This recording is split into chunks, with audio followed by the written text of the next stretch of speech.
Now to the other big news this week. Washington got back to work. A modest budget compromise announced by Congressman Paul Ryan and Senator Patty Murray brought Republicans and Democrats together. Imagine that.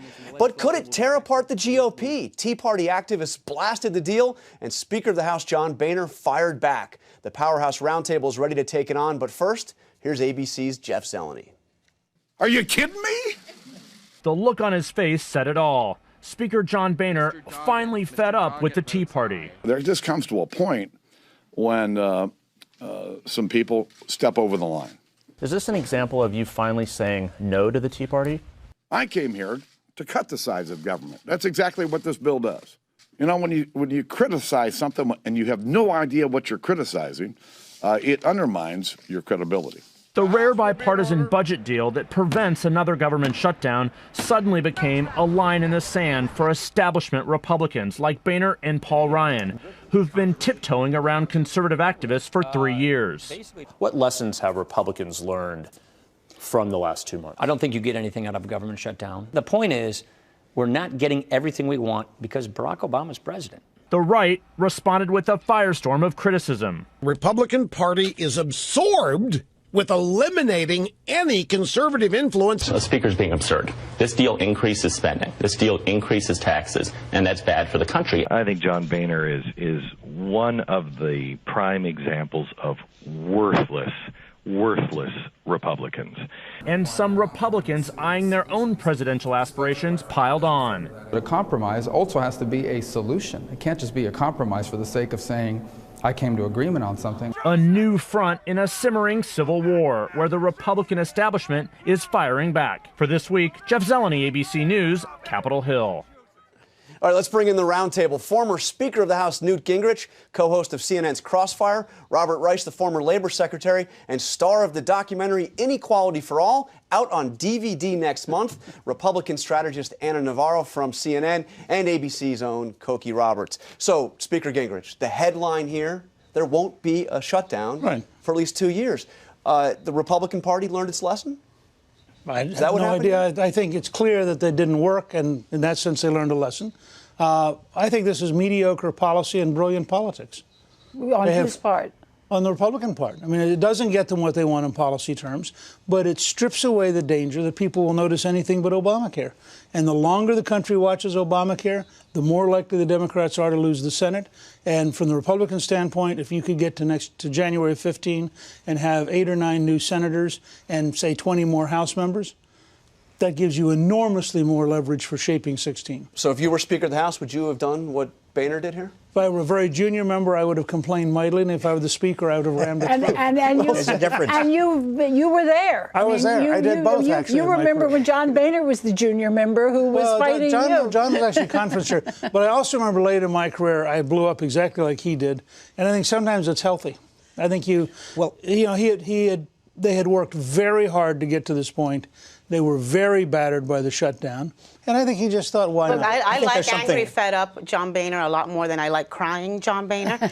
I think he's right to be fed up. He tried for 2 weeks to accommodate this very right-wing faction of the party, and they just could not be accommodated. The guy has had it. But and I got to ask you, I mean, why did it take 2 years? I mean, shouldn't he have done this a long time ago? I mean, he's felt this way for 2 years. John, I think it's called an evolution, John. I think in politics we call it an evolution. No, there's not an evolution here. What happened was the business community, corporations, Wall Street, they decided that the mavericks, the Tea Parties, are just too dangerous. The shutdown scared them, but also the default, the prospect of a default on the full faith and credit of the United States scared them. And a lot of corporations said to the Chamber of Commerce and a lot of business groups, we've got to get into Republican primaries and we've got to prevent the Tea Parties from intimidating, the Tea Party groups from intimidating the rest of the Republicans. And that is the big change that has happened. It's not courage, it's money. The other big change But the money's been against this for a long long time. No, not the money in the primaries. It's the 10% approval rating of Congress. When you've That's got, also been around. Well, but it is now so poisoned, and so to have him say, "Look, it's worse for us to be in this position." You had what you called the perfectionist caucus, Mr. Speaker, right. the same exact sort of thing.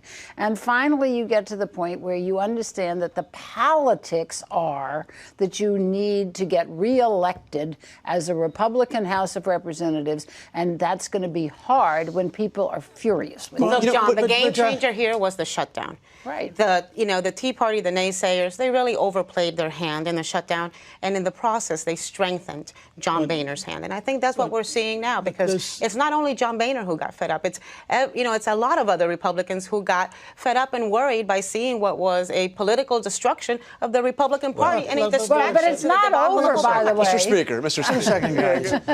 The other giant game changer was Obamacare. If you're a semi-rational Republican and you are sitting around, it's one thing to say, "Gee, that didn't work." It's another thing to have this gigantic Christmas gift show up on your doorstep with a little note that says, "Please don't screw this up," which they managed to do in October. Right. So they're able to walk around now and just say to each other, let's make sure the news media is covering the collapse of Obamacare, not covering a fight in the Republican Party. But before we celebrate this budget deal, which is really marginal, it shows how low our expectations have become that we think this is such a great breakout of bipartisanship. This is almost nothing. And the real shameful aspect of it is that 1.3 million people are not going to be getting unemployment benefits on December 28th because Congress did not, in this budget agreement, see fit to extend unemployment. And frankly, the Democrats didn't really fight for it. No, and the Democrats should have fought harder. We barely heard the White House mention this because they're happy to see the Republicans fighting each other over what's in the budget deal. There's a lot of Democrats who feel just like Robert does. But I want to pick up Robert's point, though, about just how modest this thing is. We heard Speaker of the House Gingrich say that if you're for deficit reduction, you're for this. Take a look at this. Boehner. Speaker Boehner, the other one. Look at this. So $85 billion in deficit reduction out of $6.3 trillion in added deficits over the next 10 years. This was about 1%. The brilliant thing about this budget is you can look at it and make any argument you want. You can't tell whether it's deficit reduction. You can't tell whether it's more spending. Anybody can see in it what they want, and that is exactly the point. But what it does, look, we know what it does. It keeps the government going. It keeps us away from another crisis. And it does put some money back into some domestic programs that were really screaming, particularly scientific research. And so defense. That you have, and defense. Well, so you have a lot of... Yes, but it does nothing for the... there's almost nothing for the poor. There's almost that's nothing. True. Title I, elementary secondary education, Head Start, and we all still of the programs and we still that have this a farm country, bill with cutting food given stamps. the widening gap that we're going to be hopefully talking about later in this program, this budget does not one iota. Well, I want to ask, because for all the talk about how Republicans caved and all the anger from the right, the White House, the president has said for a long time, any approach to deficit reduction must be balanced, meaning there has to be tax increases on the wealthy as well as cuts. There are no tax increases in the wealthy here. Did the White House wave the white flag on that issue? I think the White House wanted some sort of agreement to go to the end of the year and say, oh, well, bipartisanship is back. And maybe you can build on this little scrap of bipartisanship for some larger that's purposes. what you're hearing out of the White House. You're hearing out of the White House that he says, okay, now I've got this. Now I can talk about immigration. Now I can talk about income inequality. I can get to those other issues. And actually, on this point, Speaker Gingrich, on the conventional wisdom on immigration was if you don't get it done this year, it's not going to happen. You're not going to pass it in an election year. But isn't it the reverse true? Yeah, that if you wait until after the Republican primaries?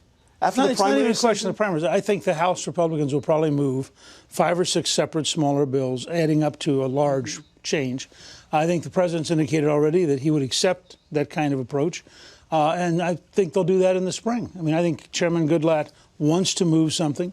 And I don't... So we're going to have comprehensive immigration reform, including a path to citizenship this year? I didn't say that. There is no way. Very it is actually possible. There's no way. It's going to be a different, what comes out of the House is going to be a different bill than what the Senate passed. Yeah. But most definitely, I think the window for immigration reform reopens late spring, early summer. It doesn't get done then, it doesn't get done. But a very good sign happened just 10 days ago when John Boehner hired as his new immigration staffer a woman named Rebecca Talent, who was the person who was John McCain's right hand on immigration. It's unfinished Somebody business from the for her. Bipartisan Policy Center whose entire work has been on immigration. Who came in particularly to help draft a House project, to help draft something that can pass political muster and policy. It can be like the compromise of that's exactly 1850, where different people vote for different parts of it, and then you get the whole thing through. So you think it's going to happen? I think it's possible. But you don't. I do not think it's going to happen because Republicans do not want to vote on anything that can be interpreted by the Republican base as pro-immigrant or creating any kind of a way for immigrants to come in here who are now undocumented. Look, that's true for some Republicans, but I think there's enough Republicans that are going to support something. Because a lot of people want to get it done. A lot of people want to get it off the to-do list. And a lot of people have a national vision and understand it's important for the existence and growth of the Republican Party in the future to get and this done. can I offer a note of, I hope not undue cynicism? You know, a do-nothing Congress is not necessarily bad for the Republican Party. A Congress that inspires cynicism among the public about the capacity of government to do anything is not necessarily antithetical to what Republicans have been saying all along about government. Unless you Speaker own Boehner one house. has said, judge us not by how many house. laws we pass, but by how many we repeal. But I understand Robert's dream of a Republican Party sufficiently stupid that beating it's easy. Dream. But I would just suggest to you that what happened in New Jersey is really, really important. I mean, Christie got 50% of the Latino vote. And that says to a lot of Republicans that if you, in fact, are willing to lean forward, if you're willing to go out and compete, if you're willing to pass systematic immigration reform, you might have a very different 2016 than Democratic strategists expect. But no, what's the real possibility of Christie? What's the real possibility of Christie getting the Republican nominee? It's not about nomination? having a nominee. It's about a Republican Party which is competitive in Univision, competitive in Telemundo, capable of having an argument. And you have to have an immigration bill. But I got to tell you, I happen. see a path for a Chris Christie or a Jeb Bush, because if you've got 5 people on the right dividing up that vote, then there is a path for a Christie or a Jeb. Not if they both run. All right, we're going to have time enough to talk about the 2016 primary, but I want to turn to the other major political development this week, which was PolitiFact awarded their Lie of the Year. This is not exactly an award you want to win, but it went to President Obama for his statement. If you like your health care plan, you can keep it. Dubious distinction. The first ever Lie of the Year went to Sarah Palin for talking about death panels. What do you make it? Is it justified? Well, justified, not justified. What the president wanted to talk about this week was the fact that there are 360,000 enrollees in November, new enrollees in November at the on healthcare.com. And in fact, he can't talk about that. I mean, the attacks on Obamacare, on the Affordable Care Act, have been absolutely relentless. It was a terrible mistake for him to say what he did. But after a while, you've got to look at the fact that we have one of the most important reforms of the healthcare system of the United States ever enacted. Is it going to be seen that way a year from now? I think it is, because at the present rate of enrollment, we're going to have over 1 million people enrolled by January, and people are going to stop complaining. Unless a year from now, people start seeing their employers dropping their health insurance. And then you'll start to have a whole nother wave of reaction against it. But, Jonathan, you have to put this in context. Over 5 million people have lost their insurance because of Obamacare. Now we have 350,000 who have found insurance. That's a pretty bad exchange rate.